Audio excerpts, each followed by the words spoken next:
Assalamu alaikum, and a very warm welcome to you. It's so wonderful to have you with me today.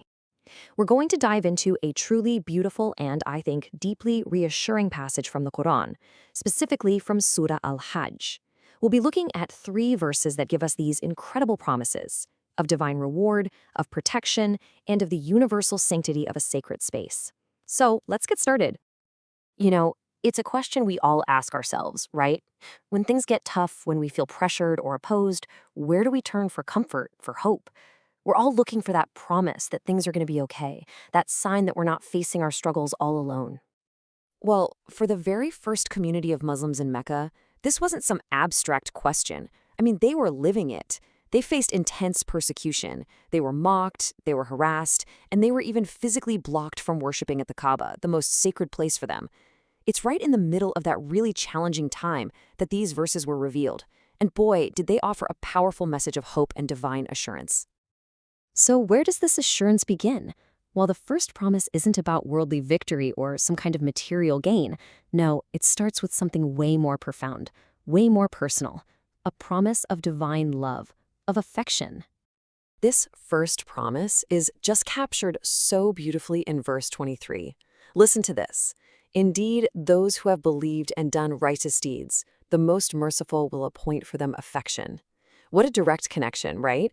Between faith, doing good, and this profound reward of affection from God himself, who, by the way, is specifically named here as Ar-Rahman, the most merciful.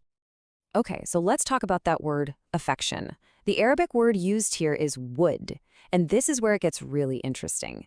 This isn't just, a fleeting feeling. In this context, wood means a deep, abiding, divine love. It's a favor, a reward from God that creates this incredible harmony and contentment for believers in the afterlife. It's really the ultimate reassurance. So when you piece it all together, what this first verse is telling us is pretty profound. It's working on a few different levels. First, it's a clear reward for holding on to your faith and doing the right thing, especially when it's hard. It also draws the sharp contrast with the fate of those who disbelieve. And maybe most importantly, this promise of divine favor comes directly from the most merciful, which must have been an immense comfort to that community under so much pressure. All right, so that's the internal, spiritual promise. But what about the outside world? Well, let's move to the next verse, and you can see how the message starts to build. It shifts from that internal promise of affection to an external one, a shield of divine protection against all the worldly opposition. Wow, the language here is just so powerful. The verse declares, and we have already sufficed you against the deniers. They are the losers. That is a declaration of complete divine sufficiency. It's telling the believers, you don't need to fear their plots or their power, because my protection is enough. And it just completely reframes the whole situation by declaring the persecutors as the real losers, both in this life and the next. And this just lays it out so clearly, these two diverging paths. On one side, you've got the believers. They're granted divine protection, and they're comforted knowing that God is enough for them. And on the other side, you have their opponents. They're not only called the ultimate losers, but they're the ones who face opposition from God because they're actively trying to block others from his path. And this brings us to the third and final promise. And this one just widens the lens completely. It moves beyond the specific community of believers to a universal principle for all of humanity, and it's all centered on the Sacred Mosque itself. Think about how revolutionary this is. At the very moment when the early Muslims are being physically barred from this sacred space, this verse establishes a timeless principle. The Sacred Mosque is for all people. It says a local resident and a visitor from halfway across the world have equal rights there. And then it comes with this incredibly severe warning against anyone who even intends to commit an injustice in that place. So just to be perfectly clear, when we say the Sacred Mosque, or Al-Masjid al-Haram, we're talking about the whole area that surrounds the Kaaba in Mecca. And this verse establishes its status not as the property of one tribe or one group, but as a sanctuary for all of humanity, made universally accessible and protected by divine decree. Let's just quickly recap these principles because they are so important. First, the Kaaba is for everyone. Period. Second, residents and visitors have totally equal rights there. Third, any act of injustice within its boundaries is absolutely forbidden. And fourth, the consequence for violating that sanctity is a severe, painful punishment from God.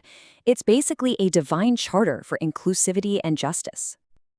Okay, so let's pull all these threads together. Why was this three-part message so incredibly critical back then, and why does it still resonate so powerfully with us today? When you look at it on a timeline like this, it just clicks, doesn't it? You start with the harsh reality of the persecution in Mecca, where the Muslims are literally banned from the Kaaba by the Quraysh. Then, bam, comes the revelation of these verses, offering immediate spiritual hope and laying down these universal principles. You can totally see how this divine promise was foreshadowing the future, a time after the Hijrah when freedom of worship would be restored and the Hajj pilgrimage would be open to all. So really, it all boils down to this. These verses delivered three core assurances that are just as relevant now as they were then. Number one, a promise of reward. Divine affection is waiting for those who combine faith with good actions. Number two, a shield of protection. God's support is more than enough against any opposition. And number three, a sanctuary for all. The timeless principle that the Kaaba is a place of equal access and absolute justice for every single person. And that's really the thought I'd like to leave you with. In a world that feels so divided sometimes, what can we learn from this divine blueprint? What does it truly mean for us, in our own communities, in our own societies, to create and protect a sacred space that is genuinely inclusive and just? Something to think about. Thank you so much for joining me.